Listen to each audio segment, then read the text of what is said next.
என்னடா டே, என்னடா இப்படி பண்ணுறிய சார்? பொங்கலை ஏன் தள்ளி வைக்கணும்? ஏன்னா பொங்கல் வந்து வர்றது 14ஆம் தேதி 15ஆம் தேதி பொங்கல். உங்களுக்கு அந்த கணக்கு அங்கே போயிருது. படம் ரிலீஸ் ஆகிறது 9ஆம் தேதி. படம் ரிலீஸ் ஆகிற அன்னைக்கு தான் பொங்கல் இருக்கணுங்கிறாங்க. என்ன அவரை பிடிச்சிருக்குதா? எட்டி எட்டி அங்கேயே பார்க்குறீங்களா என்ன? நான் 9ஆம் தேதி பராசக்தியை புக் பண்ணியிருந்தேன். இப்போ கடையாக பராசக்தி கிடையாதுங்கிறான். 9ஆம் தேதி எப்படி பராசக்தி? புரியல. 9ஆம் தேதி எப்படி பராசக்தி புக் பண்ணுவீங்க? வலைபேச்சு நேயர்களுக்கு வந்து வணக்கம். இன்றைக்கி வந்து சினிமா செய்திகள் நம்ம வலைபேச்சு, அதாவது எப்படி சொல்கிறது, நம்ம லேபிள் சோர்ஸ்லேருந்து எடுத்துகிட்டு வந்த செய்தியை வந்து உங்கள்கிட்ட சொல்ல போகிறோம். இன்றைக்கி என்ன நியூஸ் போயிட்டுருக்குன்னு உங்களுக்கு நல்லாவே தெரியும். ஜனநாயகன் மூவி வந்து ரிலீஸ் ஆக போகுது அப்படின்னு நினச்சிட்டு இருந்தது. அதுக்கு முன்னாடி நம்ம சொல்ல வேண்டியதை சொல்லிடுவோம். யாருக்கிட்டேயோ வாங்கிட்டாங்க நோட்டு, அதனால் படத்துக்கு வேட்டு. இப்போ ஆரம்பம். அதாவது நம்ம எப்பவும் சொல்லக்கூடிய வலைபேச்சில் சொல்லக்கூடிய உண்மை, உழைப்பு, நேர்மை, நீதி, நியாயம், உச்சக்கட்டம், உயர்நீதிமன்றம், உயர்தர சைவ உணவகம், இப்போ வந்து என்ன உல்லாசம், போடு உல்லாசம், ஊட்டி வரை உறவு, அந்தமான் காதலி, படம் பேர் நம்ம சொல்லலை. நம்ம வந்து நம்மளோட இதை பற்றி சொல்லிட்டு இருக்கோம். நம்ம என்ன சொல்லுவோம், உழைப்பு உயர்வை பற்றி சொல்லிட்டு இருக்கோம். அப்போ இன்றைக்கி என்னென்னு பார்த்தீங்கன்னா, ஜனநாயகன் படம் வந்து 9ஆம் தேதி ரிலீஸ் ஆகுது அப்படின்னு சொல்லியிருந்தாங்க. 10ஆம் தேதி பராசக்தி ரிலீஸ் ஆகுதுன்னு சொல்லியிருந்தாங்க. அப்போ நான் என்ன பண்ணேன், 9ஆம் தேதிக்கு வந்து கிட்டத்தட்ட நம்ம வந்து படத்தில் நடக்கக்கூடிய விமர்சனங்கள் கூட நம்ம பண்ணிட்டு தான் இருக்கோம். அதனால் நம்ம படம் பார்க்க தான் போவோம். அதனால் நான் டிக்கெட் வந்து கிட்டத்தட்ட என்ன பண்ணிட்டேன், ரோஹிணி தேட்டர் ஃபுல்லாகவே நான் புக் பண்ணிட்டேன். ஃபுல் சீட்டுமே ஃபுல்லாக கவர் பண்ணிட்டேன். ரோஹிணி தேட்டரோட ஓனர் வந்து என்னோட ஸ்கூல்மேட் தான் அவர் ஓனர். அவர்கிட்ட பேசி ஜனநாயகன் ஃபுல் டிக்கெட்டுமே நீங்கள் புக் பண்ணிடுங்க அப்படின்னு சொல்லி ஃபுல் டிக்கெட்டையும் புக் பண்ணிட்டேன். ஏன்னா எனக்கு வந்து கூட்டத்தோடு பார்க்குறது வந்து எனக்கு அவ்வளோ பிடிக்காது. கத்திக்கிட்டே இருப்பாங்க, படத்தை வந்து பார்க்க விட மாட்டாங்க. அதனால் மொத்த டிக்கெட்டையும் புக் பண்ணி நான் நடுவில் உட்காந்து தனியாக உட்காந்து படத்தை பார்த்தா அதில் என்ன நிறைய குறை இருக்குன்னு பார்த்து வந்து விமர்சனங்களில் நான் சொல்லுவேன். அதை நீங்கள் பார்த்துருப்பீங்க. அதனால் ஜனநாயகன் படத்துக்கு நான் டிக்கெட்டு புக் பண்ணியிருக்கிறேன். அப்போ என்ன ஆச்சுன்னா, திடீர்னு பார்த்தா அவங்க என்ன பண்ணுறாங்க, இப்போ படத்துக்கு வந்து ஏதோ தடை வச்சுட்டாங்க, ஏதோ இது சர்டிஃபிகேட்லாம் இல்லை அப்படின்னு சொல்லி கேள்விப்பட்டேன். அது ஏன் அந்த மாதிரி பண்ணுறாங்க அப்படிங்கிறது தெரில. இந்த அரசியல் வசனங்கள் இருக்கக்கூடியதெல்லாம் வந்து முன்னாடியே தெரிஞ்சிருக்கும், பார்த்தவங்களுக்கு தெரிஞ்சிருக்கும், அன்றைக்கே பண்ணியிருக்கலாம். கரெக்டாக நெருக்க விட்டில் படம் நெருங்கி ரிலீஸ் ஆகும்போது இப்போ தானே அப்ளை பண்ணுறாங்க. இப்போ லேட்டாக தான் அப்ளை பண்ணியிருக்காங்க. அப்படி லேட்டாலாம் யாரும் அப்ளை பண்ண மாட்டேன், சீக்கிரம் தான் அப்ளை பண்ணுவோம். அப்படி நினச்சிட்டு சரி 9ஆம் தேதி பார்க்க போகிறோம் அப்படின்னு நான் சந்தோஷமாக இருக்கிற நேரத்தில் அவங்க என்ன பண்ணுறாங்க, அமௌண்ட்டை ரீஃபண்ட் பண்ணுறாங்க. அன்னைக்கு படம் ரிலீஸ் இல்லை அப்படின்னு சொல்லி ஃபேன்ஸுக்கெல்லாம் ஷாக் ஆயிடுச்சு. ரீஃபண்ட் பண்ணுறாங்க. அந்த ரீஃபண்ட் பண்ணும்போது என்னங்க அப்படி பண்ணுறீங்க அப்படிங்களா, எனக்கு வந்து அந்த ஃபுல் தேட்டரில் இது பண்ணியிருந்தேன், ரீஃபண்ட் பண்ணுங்க அப்படின்னா நீங்கள் ஒரு ஆள் தானே சொல்லி 120 ரூபா மட்டும் தான் ரீஃபண்ட் பண்ணியிருக்காங்க. எனக்கு நான் மொத்த டிக்கெட்டு புக் பண்ணியிருந்தேன். ஆகணும் தேவையா அதெல்லாம்? நான் 9ஆம் தேதி பராசக்தியை புக் பண்ணியிருந்தேன். இப்போ கடையாக பராசக்தி கிடையாதுங்கிறா. 9ஆம் தேதி எப்படி பராசக்தி? புரியல. 9ஆம் தேதி எப்படி பராசக்தி புக் பண்ணுவீங்க? தப்பாக புக் பண்ணிட்டேன் போல, அதான் கிடையாதுங்கிறாங்க. தப்பாக புக் பண்ண முடியாதுமா, புக் பண்ணுற அந்த ரேஞ்சுக்கே போக முடியாது. ஸோ எதனால வந்து இல்லை நான் நம்ம லட்சுமி தேட்டர் இருக்குல்ல, தேவோட லட்சுமி தேட்டர், ஆமாம், அங்கே போய் ஒரு வெளில நின்றுட்டு இருந்தாப்புல. அவர் கையில் 200 படத்தை கொடுத்து 9ஆம் தேதி புக் பண்ணுங்கன்னு அவரை 200 வாங்கி வெளியில் நான் கூட தான் இப்போ என்கிட்ட கொடுத்து புக் பண்ணுச்சுன்னா எப்படி புக் பண்ண முடியும்? நான் சொன்னேன், தியேட்டர் ஓனர்கிட்ட சொல்லணும். அவர் ஓனர், அந்த உரிமையாளர் இருப்பார், தியேட்டர் உரிமையாளர், அந்த சங்க உரிமையாளர் இருப்பார், அவர்கிட்ட சொல்லணும். இல்லை உள்ள கவுண்டர் ஒருத்தர் அவர்கிட்ட சொல்லணும். ரோட்டில் நிற்கிறாங்கிறக்காண்டி அது main road, Lakshmi theatre main road. அதுல வந்து நீங்க சொன்னீங்க அவர் 2000 கையில கொடுத்து 200 ரூபா 9ஆம் தேதி பராசக்தி புக் பண்ணி ஃபர்ஸ்ட் அப்படின்னு புக் பண்ணிட்டு நீங்க போயிட்டு வாங்கினா போய் பார்த்து நீங்க காணா அவரை சரக்கு அடிச்சு படுத்துருப்பாரு. நீங்க பாருங்க, தேட்டருக்கு பின்னாடி போய் பார்த்துருக்கீங்களா? அவர் வேற யாரும் பின்னாடி வந்து குப்புற கிடப்பாரு, இங்கே கட்டிட்டு ஒரு மாதிரி கிடப்பாரு எப்பவுமே. இப்போ 9ஆம் தேதி பராசக்தி படமே இல்லைங்கிறாங்க. எனக்கு இதுவே நீ தான் தெரியும். பராசக்தி முதல்ல 9ஆம் தேதி உண்மையிலே இல்லை. பராசக்தி 10ஆம் தேதி தான் ரிலீஸ். இப்போ 200 ரூபா பராசக்தி பார் சக்தி ஆயிடுச்சு. பாருக்கு போயிட்டு 200 ரூபா வாங்கிட்டு அவ்வளோதான். துணிவே சக்தி அந்த மாதிரி ஆயிடுச்சு. இப்போ என்னன்னா, இந்த படத்துக்கு ஏன் தடை வச்சிருக்காங்க அப்படிங்கிற ஃபேன்ஸ் ஒரு பக்கம் வந்து கொந்தளிக்கிறாங்க. இது அரசியல் ரீதியாக வந்து விமர்சனங்கள் வந்து கமெண்ட் பூரா பார்த்தீங்கன்னா அரசியல் ரீதியான விமர்சனங்கள் வருது. அரசியலுக்கு சம்மந்தம் இருக்கா அப்படிங்கிறது எங்களுக்கு தெரியல. ஏன்னா அரசியல் கண்டிப்பாக இருக்கு. அரசியல் இருக்கு. என்ன இருக்கு? அரசியல் இருக்கு. ஏதோ சென்ட்ரல் கவர்மெண்ட், ஸ்டேட் கவர்மெண்ட் அப்படின்னு சொல்லி நிறையா பேசுகிறாங்க. நமக்கு அது தேவையில்லாத விஷயம். ஆனால் வெளிலேருந்து வரக்கூடிய அது இணையதளங்களில் வரக்கூடியதை பற்றி நம்ம பேசுவோம். அதனால் என்ன பண்ண நம்ம ஃபேன்ஸ், நான் 2-3 விசாரிச்சு வரைக்கும் பொங்கலை தள்ளி வைக்கலாமான்னு பேசுகிறாங்க. இல்லை சொன்னாங்க படத்தை தள்ளி வைக்கிறாங்கன்னா ரீசனுக்காக தள்ளி வைக்கிறாங்க, அது பிரச்சனை இல்லை.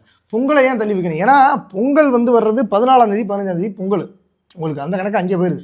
படம் ரிலீஸ் ஆகிறது 9ஆம் தேதி. படம் ரிலீஸ் ஆகிற அன்னைக்கு தான் பொங்கல் இருக்கணுங்கிறாங்க. நான் கேட்ட வரைக்கும் அப்படி இல்லை. நம்ம தளபதி சாரோட ஃபேன்ஸ்லாம் என்ன சொல்கிறாங்கன்னா, எங்கள் படம் என்னைக்கு ரிலீஸ் ஆகுதோ அதுதான்டா பொங்கல், அதனால தான் பொங்கல் தள்ளி வைப்பான்னு கேட்குறேன். அன்றைக்கி வீட்டில் எல்லா வீட்லேயும் பொங்கல் வைப்போம் அப்படின்னு சொல்கிறான். ஒரு ஃபேன்ஸ்க்கு பொங்கலை தள்ளி வைக்க முடியாதான், பொங்கல் அன்னைக்கு தான் இருக்கும். அன்னைக்கு யாரும் பொங்கல் வைக்க போகிறது இல்லையா? என்னைக்கு படம் ரிலீஸ் ஆகுதோ அன்றைக்கி பொங்கல் வைக்கலாங்கிறாங்க. இப்போ நான் என்ன கேட்குறேன், இப்போ இவர் வந்து தளபதி ரசிகர்னு வச்சுப்போம், நான் வந்து தலை ரசிகர்னு வச்சுப்போம். நீங்கள் வந்து சூப்பர் ஸ்டார் சரி ஒரு இதுக்கு வச்சுக்கிறோமே, வச்சுக்கும் போது இப்போ தள்ளி வைக்கிறிய, சரி இவர் தளபதி ரசிகர் என்ன பண்ணுறாரு, இவர் படம் ரிலீஸ் ஆகும்போது இவர் பொங்க வைக்கிறார், அப்போ நாங்களாம் என்ன பண்ணுவோம்? நீங்கள் பொங்க வைக்காதீங்க. என்னங்க அது முட்டாத்தனமாக இருக்குது. நீங்கள் 14 பொங்க வைங்க, அவங்க 13 பொங்க வைக்கட்டும். என்னைக்கு படம் ரிலீஸ் அன்னைக்கு பொங்க வைக்கட்டும். இந்த மாநாடு சொன்னால தீபாவளி அன்னைக்கு படம் ரிலீஸ் ஆகடா, என்னைக்கு படம் வருதோ அன்னைக்கு தான் தீபாவளின்னு விஜய் சூர்யா சார் ஸ்டேஜில் சொல்லுவாப்புல இல்லை, அது மாதிரி பொங்கலை தள்ளி வைக்கலாம், டேட்டே தள்ளி வைக்கலாம் ஜனவரி 14. அந்தந்த ரசிகர்களுக்கு அது தீபாவளியாக இருக்கும், அது பொங்கலாக இருக்கும், அது வந்து போகி என்னமோ இருக்கும்.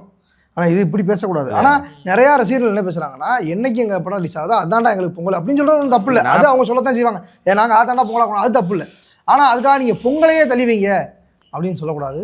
இன்னொன்று விஷயம் என்னென்னா, படம் ஒரு பக்கம் வந்து நீங்கள் தேவையில்லாமல் நம்ம தளபதி சாருக்கும் நம்ம எஸ்கே அண்ணனுக்கு வந்து ரொம்ப வந்து பிரச்சனைகள் ஒன்று வரீங்க. அவங்க 2 பிரச்சனை அவங்க நல்லா தான் போயிட்டு இருக்காங்க. பிரச்சனை வந்து கருப்பு நீங்கள் ஏன் கிடைக்குது? என்ன பிரச்சனைனா கருப்புக்கெல்லாம் ஒரு பிரச்சனை இல்லை. பிப்ரவரி தள்ளி போனால் கருப்பு வரதா இருந்துச்சாம்ல, கருப்பு வரும், அது என்ன ஆனாலும் கருப்பு நெருப்பாக வரும். என்ன விஷயம்னா சூர்யா சார் தளபதி நம்ம சேனலில் வச்சுடுறோம். இப்போ அடுத்த வர என்னங்க இது தேவையில்லாது.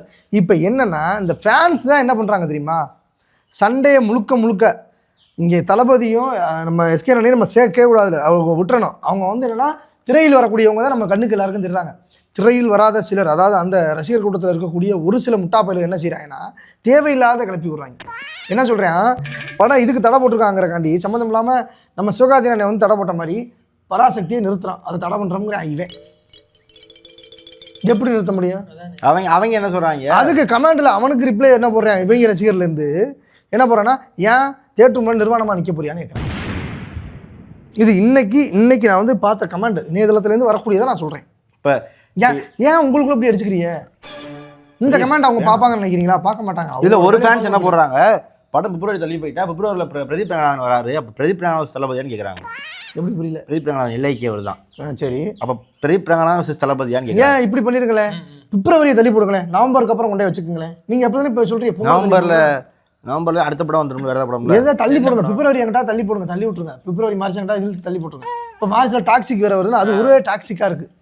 சரியான ட்ரெய்லர். ஆமாம், ட்ரெய்லரை பார்த்தீங்கன்னா சூப்பராக இருந்திருக்கும் உங்களுக்கு. தட்டார் பட்டாருங்க காருக்குள் கபாலி என்னது? சரி விடுங்க, அதை டாக்ஸிக் இது வேற விட்டுருக்காங்க. ஆமாம், அதை நான் சொன்னேன் அப்பவே வேணாம். இது நான் ஃபோன் அடிச்சு ஹாப்பி பர்த்டே யாஷுங்கிறேன், ஃபோன் அடிச்சு அவர் பேசுகிறேன் ஹாப்பி பர்த்டே யாஷ் அப்படிங்கிறேன். சட்டம் அப்பா கேட்குது, என்ன தப்பா கேட்குது அப்படிங்கிற டாக்ஸிக் ட்ரெய்லர் ஓடிக்கிட்டு. ஓ, நான் ஃபோன் அடிக்கும் போது எங்கேஜா இருந்துச்சா நீங்கள் பேசிக்கிட்டு? ஃபோன் எடுங்க உள்ள இருக்கு. அப்போ உள்ளே இருக்கட்டும், நான் டாக்ஸி தப்பா பேசிக்கிறேன். ஸோ இப்போ பரவலாக போயிட்டு இருக்க நியூஸ் பொங்கலை தள்ளி வைக்கிறோம். சும்மா லூஸ் மாதிரி ஜனநாயகன் ரிலீஸ் ஆகுமா ஆகலாம். ஏன்னா நாங்கள் எல்லாரும் எதிர்பார்த்துக்கிட்டு இருக்கோம் படம் பார்க்குறது. ஏன்னா அது அவருடைய கடைசி படம், அதனால் அதை கொண்டாடுறதுக்காக நாங்கள் வெயிட் பண்ணிட்டு இருக்கோம். பராசக்திக்கும் இப்போ என்னமோ சர்டிஃபிகேட் அது பிரச்சனை அப்படின்னு சொல்கிறாங்க. நான் பேசிட்டேன், அது அறிவில் வந்துடுவாங்க, இன்னைக்கு சாயந்தரம் வந்துடுவாங்க, ஒன்றும் பயப்படாதீங்க. நான் பேசிட்டேன், அது நேரத்தை பேசிட்டேன். என்ன சர்டிஃபிகேட்னா உடனே கிடைச்சிடுவாங்க. நீங்கள் இப்படி சொல்லாதீங்க. உடனே இந்த தரப்பில் இருக்கிற ரசிகர்கள் போடுவாங்க, அப்போ நீ வந்து ஏன் வந்து ஜனநாயகம் நீ சர்டிஃபிகேட் கொடுக்கணும் உங்களை கேட்பாங்க. ஜனநாயகம் நான் பேசினேன். ஐயா நீங்கள் சும்மா இருங்கய்யா, நீங்கள் என்ன எப்படியா பேசுவீங்க? அதுக்கு உங்களுக்கு நேரம் சம்பந்தம், அது டிபார்ட்மெண்ட்டே வேறு. அந்த டிபார்ட்மெண்ட் ஃப்ரெண்ட்ஸ் இருக்காங்களே, கூட படிச்சவங்க இருக்காங்கல்ல. ஒரு ஆள் பேர் சொல்லலாம், பெரிய அதிகாரி கூகுளில் சொல்கிற பேரை கூகுளில் போடும். இப்போ நம்ம அதை பற்றி வெளியில் பேசக்கூடாது, கான்ஃபிடென்ஷியலாக இருக்கணும். அதெல்லாம் அது வந்து நம்ம அது முயற்சி. ஜனநாயகனுக்கு அவ்வளோ பேசினேன், அவங்க சைட்லேருந்து தான் வேணாம் தம்பி தனியாக வரட்டும், நான் தனியாக கூட வந்துக்கிறேன் அப்படின்னு அண்ணே சொன்னதா. எனக்கு ஜனநாயகனுக்கு ஆப்போசிட் பார்ட்டி இல்லை, நான் ஆப்போசிட் பார்ட்டியே குறியீடு பாருங்க, ட்ரெஸ் குறியீடு பாருங்க, உங்களுக்கே தெரியாது ஆப்போசிட் பார்ட்டின்னு. எனக்கு நானா ஆப்போசிட் பார்ட்டி மற்றெல்லாம் துவைக்கலன்னு எடுத்து கட்டினேன்டா. ஆனால் பாவி, நான் ஆப்போசிட் பார்ட்டி, அவங்களுக்கே தெரியாது ஆப்போசிட் பார்ட்டின்னு. நான் என்னைக்குமே தளபதி பார்க்கட்டேன். என்னடா டே, என்னடா இப்படி பண்ணுறிய சார்? பூங்கடாங்கட்டு என்னடா எப்படா இது, என்னடா ஆப்போசிட் பார்ட்டி சொல்கிறேன். நான் பொதுவாக சொல்கிறேன். ஏங்க வீடியோ பண்ண ஆரம்பிக்கிறதுக்கு முன்னாடியே அண்ணே நீங்கள் சிவப்பு கட்டுங்கண்ணே, கருப்பு கதை எடுப்பாருன்னு கட்டுங்க அப்படின்னா இங்கே உட்கார வச்சு இந்த கவுண்டரை போடுறதுக்கு தான் வேணும் சொல்லுவேன்னா எனக்கு சத்தியமாக தெரியாது. நீங்க என்ன சுதாரிச்சு கிழிச்சிட்டு இல்லை, இதுவும் அது மாதிரி கொஞ்சம் அது பிரைட்டா இருந்துச்சு, பிரைட் இல்லாமல் இருக்கு, அவ்வளோதான். என்ன சுதாரிச்சு? நான் என்ன சொல்றேன், என்ன நான் சொல்றேன் நீ சொல்றேன் சொல்லி சொல்றேன். ஜனநாயகம் கண்டிப்பாக வரும், யாருக்கு கவலைப்படாது. வருங்கிறது எங்களுக்கு தெரியும். அவருடைய படம் வராமல் இருக்கிறது சான்ஸ் இல்லை, கண்டிப்பாக வரும். அதில் ஏன் இந்த மாதிரி பிரச்சனைகள் கொடுக்குறாங்க? தலைவாக்கு வராத பிரச்சனையா, காவலனுக்கு வராத பிரச்சனையா, துப்பாக்கி வர ஏகப்பட்ட பிரச்சனைகள் வந்து எல்லா படத்துக்கு பிரச்சனை வந்துகிட்டே தான் இருக்குது. நம்ம விஸ்வரூபத்துக்கு வந்துச்சு, நம்ம விஸ்வரூபமா நம்ம விஸ்வரூபம். நீங்க கமல் சார் நம்ம அப்பா நான் சொன்னேன் அந்த கதை. நான் கமல் சார் நானும் பாகிஸ்தான் போனப்ப எழுதின கதை தானே இது. நீங்க இப்ப பாகிஸ்தான் போனீங்க. நானும் கமல் சார் அவரே போனோம்ல. பாகிஸ்தான் போல. அது ஆப்கானிஸ்தான்ல சொன்னாங்க. அது நாங்க பாகிஸ்தான்ல ஆப்கானிஸ்தானுக்கு ஃபர்ஸ்ட் வந்து பாகிஸ்தான் வச்சிருந்தாங்க. இல்ல, அதுக்கு இல்ல, அது ஆப்கானிஸ்தானா மாத்துறாங்க. பாக்க தூக்கிட்டாங்க. ஆப்கானிஸ்தான் பிரிஞ்ச ஒரு நாடு தான். அப்ப நாங்க போயிருக்கப்ப அங்க அண்டர் கிரவுண்ட்ல இருந்து ஒசாமா பின் லாடன் சந்திச்சார் கமல் சார். அப்ப எழுதின கதை அது. அதெல்லாம் பெரிய கதை. அது தனி ஒரு எபிசோட்ல பேசுவோம். ஆமா அதுல வருவாப்லையில ஒரு சீன்ல வருவாப்லையில பார்த்தது இல்லையா விஸ்வரூபத்துல. அது மாதிரி அதுல ஒரு சீன்ல ரியலாவே வந்துருப்பாங்க. ரியலா ஆக மாட்டாரு. அவரை மாதிரி ஒரு ஆளை வச்சிருப்பாங்க. ஆனா உண்மையா அவரை பாக்குறப்ப நான் எழுதின கதை அது. அது மாதிரி விஸ்வரூபத்துக்கு பிரச்சனை வந்துச்சு. நிறைய படங்களுக்கு இது மாதிரி பிரச்சனை வந்து மெட்சில போகிறப்ப கூட சூப்பர் ஸ்டார் பேசினா சப்போர்ட்டா பேசினா அவங்களுக்கே தெரியும். ஸோ இது வந்து அரசியல் ரீதியாக வர்ற பிரச்சனையா, எனக்கு உண்மையிலேயே சர்டிஃபிகேட் பிரச்சனையாங்கிறது நமக்கு தெரியாது. இன்னொரு இன்சைட் ரிப்போர்ட் இருக்கு. படம் 23ஆம் தேதி வருதான் தெரியுமா? அது ஜனநாயகன். ஏன்னா அன்னைக்கு 23ஆம் தேதி மங்காத்தா வருது. ஜனநாயகம் சிஸ் மங்காத்தா. தளபதி என்ன ஆசைப்பட்டிருக்காருன்னா, நான் போறேன் ஏன் தம்பியோட மோதிட்டு போறேன், என் நண்பர் கூட மோதிட்டு போறேன். தம்பியோட ஏன் மோத தலையோட மோதுறேன். தளபதினே முடியட்டுமே, என் சினிமா வாழ்க்கை எப்படி ஆரம்பிச்சு முடியிறப்ப அவரோட முடியட்டுமே அப்படின்னு ஒரு ஆசைப்பட்டதாகவும், அதுக்காக ஜனநாயகம் 23ஆம் தேதி மங்காத்தா விசஸ் ஜனநாயகன் அப்படிங்கிற போகிறதா ஒரு பேச்சு போயிட்டு இருக்கு. இதுக்கு முன்னாடி என்ன பேச்சு போச்சுன்னா, மங்காத்தா ரிலீஸ் பண்ணுறதே வந்து இதுக்காக தான் அப்படின்ற மாதிரியும் சொன்னாங்க. நான் திருப்பியும் சொல்கிறேன், நம்ம தளபதி விஜய் அவர்களையோ இல்லை எஸ்கே அவர்களையோ இல்லை தலை அவர்களையோ அவங்க இழுக்கவே தேவையில்லை. அவங்களுக்கு இதுக்கு சம்மந்தம் இல்லை. சண்டேனா அவங்க ஃபேன்ஸ் தான் பிரச்சனை. ஃபேன்ஸுக்கு எல்லாம் சண்டை. அவங்க தான் கமெண்ட்ஸில் போட்டு அடிக்கிறதுனால தான் மீம்ஸ் கிரியேட் பண்ணி போடுறது. இதெல்லாம் தேவையா? அந்த மாதிரி ஃபேன்ஸ்லாம் தப்பு தான். அவங்க டாக்ஸிக் ஃபுல்லாக டாக்ஸிக்காக இருக்காங்க. இல்லை கமல் நம்ம சேரை போட்டு உட்காந்துக்கிட்டு நமக்கு தெரிஞ்ச மாதிரி எஸ்கே வந்து நம்பிக்கை துரோகி அப்படின்னு பேசுறதாகட்டும், தளபதி பண்ண சொல்ல நம்ம நிறைய பேர் சேரை போட்டு அப்படியும் பேசுறா. எஸ்கே வந்து இப்படி பண்ணிட்டாரு, எஸ்கே வந்து அப்படி பண்ணிட்டாருன்னு இந்த 3 பேர் மாதிரி உட்காந்துக்கிட்டுலாம் பேசுவாங்க. அதெல்லாம் நீங்கள் நம்பாதீங்க. அவங்கவுங்க நல்லவங்க தான். இங்கே பண்ணுற பிரச்சனையே கமெண்ட்ஸில் வந்து இந்த ஃபேன்ஸ் தான் வந்து பெருமளவில் பிரச்சனை. என்ன அவரை பிடிச்சிருக்குதா? எட்டி அங்கேயே பார்க்குறீங்களா? என்ன இல்லை மறக்கிறீங்க? சரி அப்படி பார்த்தா தெரியும். நான் எந்திரிச்சு போகிறேன், நீங்கள் என்ன பேசுறீங்க?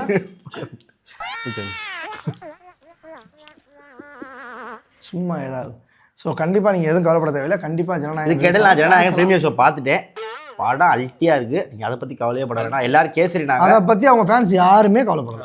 இல்ல கேசரி நாங்க இது பிரியாணி மாதிரி கூட அவங்க கவலைப்படல. இதான் அன்னைக்கு பகவத் பிரியாணி, இது பீப் பிரியாணி மாதிரி இருக்கு. செம்ம டேஸ்டா இருக்கு. படம் நீங்க பாத்தீங்கன்னா கண்டிப்பா பிடிக்கும். விரட்டி விட்டுருவாங்க படம். நீங்க அதை பத்தி கவலையப்பட வேணாம். பட் கொஞ்சம் வெயிட் பண்ணுங்க. அதே மாதிரி பராசக்தியும் விடாதீங்க. கண்டிப்பா நல்லா இருக்கும். 2 படத்தையுமே போய் பாருங்க. பராசக்திலாம் பாத்துட்டு ஐயோ பராசக்திலாம் இன்டர்வல் சீன்லாம் சொல்லக்கூடாது. நீங்க பாருங்க, உங்களுக்கு பிடிக்கும். ஹலோ, நான் பார்த்துட்டேன். ஏதாவது ஜனநாயகம் நான் பார்த்துட்டேன், பராசக்தியும் பார்த்துட்டேன். பார்த்தா என்ன எதுக்கு தியேட்டரே புக் பண்ணியா? என்னது பார்த்தா எதுக்கு முதல் ஷோ ஃபுல்லா புக் பண்ணியா? அப்படி கிடையாது. நம்ம இப்படி போய் பார்க்குறோம். அந்த ரிலீஸ் அன்னைக்கு எல்லாரும் போய் பார்க்க. நீங்க தனியா புக் பண்ணியா? இல்ல ஒரு ரிலீஸ் அன்னைக்கு எல்லாரும் கூட பார்க்கறீங்க. ஆனா தியேட்டர் தனியா எல்லாரும் கூட பார்க்கறேன் நான் சொல்லவே இல்லையே. எல்லாரும் கூட பார்க்கறேன் நான் அப்போ சொன்னேன். நான் தனியா தான் உட்காந்து பார்ப்பேன். அதாவது நல்ல ஒரு விஷயம். எல்லாரும் போகும்போது நீங்க ஒரு விஷயம் சொல்றேன். சாமி கும்பிடுறோம். ஆமா, முருகனை கும்பிடாமலா இருக்கோம். எதுக்கு பழனிக்கு போறோம்? கூட்டத்தோட கூட எதுக்கு திருச்செந்தூர் போறோம்? கூட்டத்தோட கூட்டமா எல்லாம் வைக்கிறதுக்கு அப்புறம் நாங்க அங்க போய் பார்த்தா ஒரு விசேஷம். தியேட்டர் ரிலீஸ் ஆனதுக்கு அப்புறம் தியேட்டர்ல உட்காந்து பார்க்குற ஒரு விசேஷங்க. இப்போ விஜய் சாரே நேரம் என் வீட்டுக்கு வந்து என் வீட்டு டிவியில போட்டு காட்டுறாரு. அதை விட அவர் படத்தை நான் தியேட்டர்ல உட்காந்து பார்க்கணும். எஸ்கே என்ன சொல்றாரு, ராஜ்பிரியன் நீங்க படத்தை கண்டிப்பா பார்த்தே ஆகணும் அப்படின்னு சொல்றாரு. அப்ப நான் என்ன சொன்னேன், அண்ணே நான் வீட்டுல இல்லையே அப்படின்னு. நீங்க எங்க வீட்டுக்கு வாங்கினா சிவகார்த்திகேயன் வீட்டுக்கு போறேன். வீட்டுக்கு போனா அவர் வீட்டை போட்டுக்கலாம் இல்லைலாம் போல.